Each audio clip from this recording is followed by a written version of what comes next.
நாடாளுமன்ற தேர்தல் கூட்டணி தொடர்பான பேச்சுவார்த்தைக்காக தற்போது விஜயகாந்த் வீட்டிற்கு அதிமுக நிர்வாகிகள் வருகை தந்திருக்கிறார்கள். நாடாளுமன்ற தேர்தல் கூட்டணி தொடர்பான பேச்சுவார்த்தைக்காக விஜயகாந்த் வீட்டிற்கு அதிமுக நிர்வாகிகள் வருகை தந்திருக்கிறார்கள். அது தொடர்பான அண்மை செய்திகளை பார்த்து வருகிறோம். இன்னும் சற்று நேரத்தில் பேச்சுவார்த்தை தொடங்க இருக்கக்கூடிய நிலையில் அதிமுக நிர்வாகிகள் விஜயகாந்த் இல்லத்திற்கு வருகை தந்திருக்கிறார்கள். அது தொடர்பான காட்சிகளையும் செய்திகளையும் பார்த்து வருகிறோம். மேலும் விவரங்களை கொடுப்பதற்காக செய்தியாளர் ராஜேஷ் இணைப்பில் இருக்கிறார். உடன் பேசலாம். ராஜேஷ், இந்த பேச்சுவார்த்தையில் யாரெல்லாம் ஈடுபட்டிருக்காங்க, விவரங்கள்? வணக்கம். தேமுதிக பொதுச் செயலாளர் பிரேமலதா விஜயகாந்த் அவர்களை சந்தித்து கூட்டணி பேச்சுவார்த்தை நடத்துவதற்காக அதிமுகவின் முன்னாள் அமைச்சர்கள் 4 பேர் சாலி கிராமத்திற்கு வந்திருக்கிறார்கள். அதாவது விஜயகாந்த் அவர்களுடைய இல்லம் சாலி கிராமத்தில் தான் இருக்கிறது, நமக்கு தெரியும். அந்த இல்லத்திலே பேச்சுவார்த்தை அதிகாரப்பூர்வமாக நடத்துவதற்காக அதிமுகவினுடைய பேச்சுவார்த்தை குழுவினர் வந்திருக்கிறார்கள். முன்னாள் அமைச்சர்கள் 4 பேர் வந்திருக்கிறார்கள். அதாவது முன்னாள் அமைச்சர்களான தங்கமணி, வேலுமணி, பெஞ்சமின் மற்றும் முன்னாள் உயர்கல்வித்துறை அமைச்சர் அன்பழகன் ஆகிய 4 பேர் தற்போது சென்னை சாலிகிராமத்தில் இருக்கக்கூடிய விஜயகாந்த் அவர்களுடைய இல்லத்திற்கு வந்திருக்கிறார்கள். கடந்த நாடாளுமன்ற தேர்தலில் அதிமுக, தேமுதிக உள்ளிட்ட பல கட்சிகள் இணைந்து தேர்தலை சந்தித்திருந்தன. எனவே அந்த அடிப்படையில் மீண்டும் தொகுதிகளை ஒதுக்க வேண்டும், என்னென்ன தொகுதிகள் நீங்கள் கேட்கிறீர்கள், எங்களுடன் கூட்டணிக்கு வாருங்கள் என்று அழைப்பு விடுத்து தொகுதி பங்கீட்டை நடத்துவதற்காக முன்னாள் அமைச்சர்கள் வந்திருக்கிறார்கள். விஜயகாந்த் இல்லத்திற்கு வந்திருக்கக்கூடிய அதிமுக நிர்வாகிகளை தேமுதிக பார்த்தசாரதி, அந்த கட்சியினுடைய முக்கிய நிர்வாகியாக இருக்கக்கூடிய திரு பார்த்தசாரதி அவரை வரவேற்று இல்லத்திற்கு உள்ளே அழைத்து செல்லக்கூடிய அந்த காட்சியை நாம் பார்க்கின்றோம். முதலில் வேலுமணி, அதே போல அவரை தொடர்ந்து தங்கமணி மற்றும் KB அன்பழகன் உள்ளிட்ட முன்னாள் அமைச்சர்கள் அழைத்து செல்லப்படுகின்றார்கள் நாம் பார்க்கின்றோம். அதிமுக பல்வேறு கட்சிகளுடன் தொடர்ந்து கூட்டணி பேச்சுவார்த்தை நடத்தி வரக்கூடிய சூழ்நிலையில் முதற்கட்டமாக தேமுதிகவுடன் அதிகாரப்பூர்வ பேச்சுவார்த்தையை தொடங்கி இருக்கிறார்கள். ஏற்கனவே அதிமுக பாமகவுடன் கூட்டணி பேச்சுவார்த்தையை தொடர்ந்து நடத்தி வரக்கூடிய சூழ்நிலையில் அந்த கட்சியினுடைய ஒரு முக்கிய தலைமை கழக நிர்வாகியாக இருக்கக்கூடிய முன்னாள் அமைச்சர் திரு CV சண்முகம் தைலாபுரம் தோட்டத்திற்கு சென்று பாமக நிறுவனர் ராமதாஸை நேரில் சந்தித்து சுமார் அரை மணி நேரம் கடந்த 10 தினங்களுக்கு முன்பு பேசியதாக நமக்கு தகவல் கிடைத்தது. அந்த விவரத்தை 2 கட்சிகளிடமே ஒப்புக்கொண்டிருந்தார்கள். எனவே இந்த நிலையில அதிமுகவுடனான அந்த திரைமறைவு பேச்சுவார்த்தை என்பது தொடர்ந்து நடைபெற்று வரக்கூடிய சூழ்நிலையில அதிமுக தேமுதிகவுடனும் பேச்சுவார்த்தையை தொடங்கி இருக்கின்றது. தேமுதிகவிற்கு கடந்த முறை 4 இடங்கள் ஒதுக்கப்பட்டிருந்தது. எனவே அந்த 4 இடங்களை விட இந்த முறை கூடுதலாக இடங்கள் வேண்டும் என தேமுதிக பொறுத்தவரையிலே தொடர்ந்து அவர்கள் கோரிக்கை வைத்து வருகின்றார்கள். எனவே அந்த கோரிக்கை என்பது ஏற்கப்படுமா, அவர்கள் எந்தெந்த தொகுதிகளை கேட்கிறார்கள் என்பதையெல்லாம் இந்த பேச்சுவார்த்தை முடிந்த பிறகுதான் நமக்கு தகவலாக தெரிய வரும். தேமுதிகவை பொறுத்தவரையிலே செய்தியாளர் சந்திப்பில் அவர்கள் பேசும்போது பிரேமலதா விஜயகாந்த் அவர்கள் சொன்ன விஷயம் என்பது என்னவென்றால் 14+1, அதாவது 14 மக்களவை தொகுதிகள், அதே போல ஒரு இடம் என்பது ராஜ்யசபா இடமாக இருக்க வேண்டும் என்று கேட்டிருந்தார்கள். அதன் பிறகு ராஜ்யசபா சீட்டை தருவதற்கு அந்த வாய்ப்புகள் இல்லை என்ற போன்ற கருத்துக்கெல்லாம் வெளியாகி இருந்தது.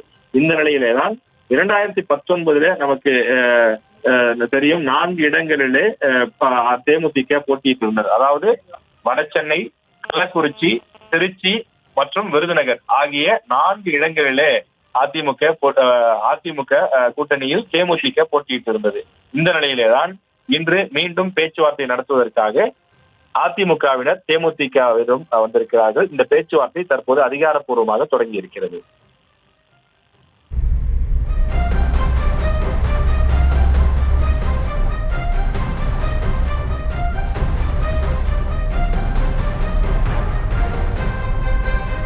வருகின்ற நாடாளுமன்ற தேர்தலில் அதிமுக, தேமுதிக கூட்டணி கட்சிகள் தொகுதி பங்கீடு குறித்தான பேச்சுவார்த்தை தற்போது தொடங்கியிருக்கிறது. அதற்காக சென்னை சாலி கிராமத்தில் இருக்கக்கூடிய விஜயகாந்த் இல்லத்திற்கு அதிமுக நிர்வாகிகள் வருகை தந்திருக்கிறார்கள். மேலும் விவரங்களை நம்முடைய செய்தியாளர் ராஜேஷ் வழங்க கேட்டுக்கொண்டிருக்கிறோம். ராஜேஷ், அதே மாதிரி இந்த பேச்சுவார்த்தை எந்த அளவுக்கு முக்கியத்துவம் வாய்ந்ததாக அரசியல் களத்தில் பார்க்கப்படுகிறது? நிச்சயமாக அதிமுகவை பொறுத்த வரையிலே இந்த கூட்டணி பேச்சுவார்த்தை என்பது மிக முக்கியமான ஒன்றாக பார்க்கப்படுகிறது. ஏனென்றால் எதிரிலே இருக்கக்கூடிய திமுக ஒரு பலமான கூட்டணியை கொண்டு இந்த நாடாளுமன்ற தேர்தலை சந்திக்க இருக்கின்றது. கூட்டணி என்றால் கிட்டத்தட்ட ஏற்கனவே 4 கட்சிகள் ஒப்பந்தமாகி இருக்கக்கூடிய நிலையில் மேலும் 2 அல்லது 3 கட்சிகள் திமுக கூட்டணியில் இணைவதற்கான வாய்ப்பு இருக்கின்றது. அதாவது IOML, கொங்கு நாடு மக்கள் தேசிய கட்சி, அதே போல 2 கம்யூனிஸ்ட் கட்சிகள் ஒப்பந்தத்தில் கையொப்பமிட்டுள்ளன.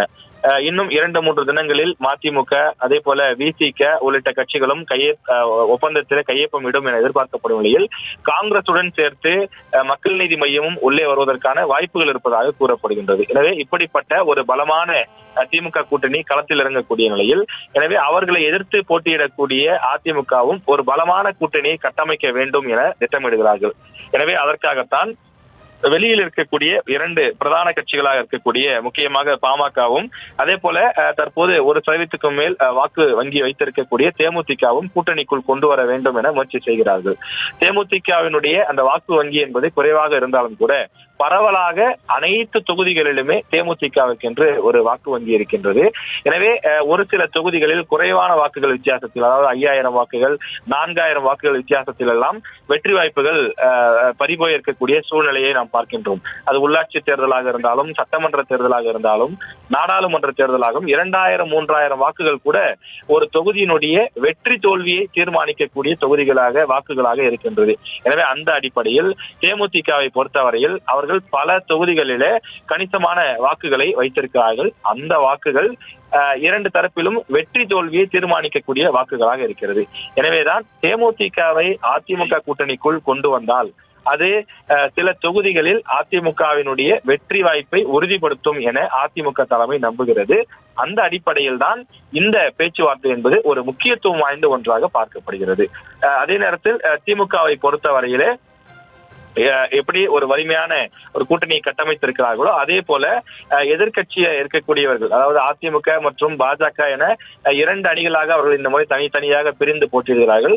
கடந்த முறை 2019 தேர்தலிலே அதிமுக, பாஜக, பாமக, தேமுதிக என்று ஒரு பெரிய கூட்டணியே இருந்தது. ஆனால் இந்த முறை பாஜக தலைமையில் ஒரு 3வது அணி அமைக்கப்படக்கூடிய சூழ்நிலையில் அதிமுக தொடர்ந்து பாமகவுடனும் அதே போல தேமுதிகவுடனும் கூட்டணி பேச்சுவார்த்தையை தொடர்ந்து நடத்தி வருகிறார்கள். இன்னும் பிற கட்சிகளுடனும் கூட்டணி நடத்தி வருவதாக அந்த கட்சியினுடைய முக்கிய தலைமை கழக நிர்வாகிகளை பேட்டிகள் மூலமாக கொடுத்து வருகிறார்கள். எனவே அதிமுக கூட்டணியில் யார் யார் இணைய போகிறார்கள் என்பதை நாம் பொறுத்தவரைதான் பார்க்க வேண்டும். தற்போதைய சூழ்நிலையில் விஜயகாந்த் அவர்களுடைய இல்லத்தில் அதிமுக நிர்வாகிகள் கூட்டணி பேச்சுவார்த்தையை நடத்தி வருகிறார்கள். இந்த கூட்டணி பேச்சுவார்த்தை சுமார் 10 நிமிடங்களாக நடைபெற்று வருகின்றது. அதிமுகவில் இருந்து முக்கிய நிர்வாகிகளாக இருக்கக்கூடிய, குறிப்பாக முன்னாள் அமைச்சர்களான தங்கமணி, வேலுமணி, பெஞ்சமின் மற்றும் KB அன்பழகன் ஆகிய 4 பேர் தேமுதிகவினுடைய பொதுச் செயலாளர் இல்லம் பிரேமலதா விஜயகாந்த் அவர்களுடைய இல்லத்திலே வந்து அவர்கள் இந்த ஆலோசனையில் ஈடுபட்டிருக்கிறார்கள். அக்கட்சியினுடைய செயலாளர் பார்த்தசாரதி அவர்களை வெளியில் வந்து அவர்களுக்கு வணக்கம் வைத்து உபசரிப்போடு அவரை வீட்டிற்குள்ளே அழைத்து செல்லக்கூடிய அந்த காட்சியையும் நாம் பார்க்கின்றோம். வீட்டிற்குள்ளே பிரேமலதா விஜயகாந்த் அவர்களுடன் அவர்கள் ஆலோசனை நடத்துகிறார்கள். இந்த ஆலோசனை பொறுத்தவரை நிச்சயம் நமக்கு தெரியும், அதிமுக தேமுதிக இடையில உடன்பாடு எட்டப்படுவதற்கு எத்தனை சீட்டுகள் வேண்டும் என்று கேட்பார்கள். தேமுதிக தங்களுடைய கோரிக்கை என்னவோ அதனை தெரிவிப்பார்கள். அதே போல அந்த நெகோசியேஷன் சொல்லக்கூடிய அந்த கூட்டணிக்கான சீட்டுகளை ஏற்றுவது குறைப்பது என 2 தரப்பிலும் விஷயங்கள் நடைபெறும். எனவே உடன்பாடு எட்டப்படும் பட்சத்தில் இன்றைய தினமே கையொப்பம் ஆகவும் வாய்ப்பு இருக்கிறது. அல்லது 2ஆம் கட்டம் 3ஆம் கட்டம் என அந்த பேச்சுவார்த்தை நீண்டு விரைவில் ஒரு உடன்பாடு எட்டப்படும் என எதிர்பார்க்கப்படுகிறது. ஏனென்றால் தேமுதிகவை பொறுத்தவரை இதற்கு மேல் திமுக கூட்டணி செல்வதற்கான வாய்ப்பு மிக மிக மிக குறைவு என்றுதான் அரசியல் நோக்கர்கள் தெரிவிக்கிறார்கள். அதற்கு பல்வேறு விதமான வரலாற்று காரணங்களை குறிப்பிடுகிறார்கள். அதே நேரத்தில் அதிமுக மற்றும் பாஜக என 2 வாய்ப்புகள் இருக்கக்கூடிய நிலையில் அதிமுகவுடன் தேமுதிக செல்வதற்கு பல வாய்ப்புகள் இருப்பதாகவும் அதற்கு பல காரணங்கள் இருப்பதாகவும் குறிப்பிடுகிறார்கள். எனவே இந்த தேமுதிக அதிமுக கூட்டணி ஒப்பந்தம் கையொப்பம் ஆகுமா என்பதை நாம் இன்னும் சில நிமிடங்கள் பொறுத்திருந்துதான் பார்க்க வேண்டும்.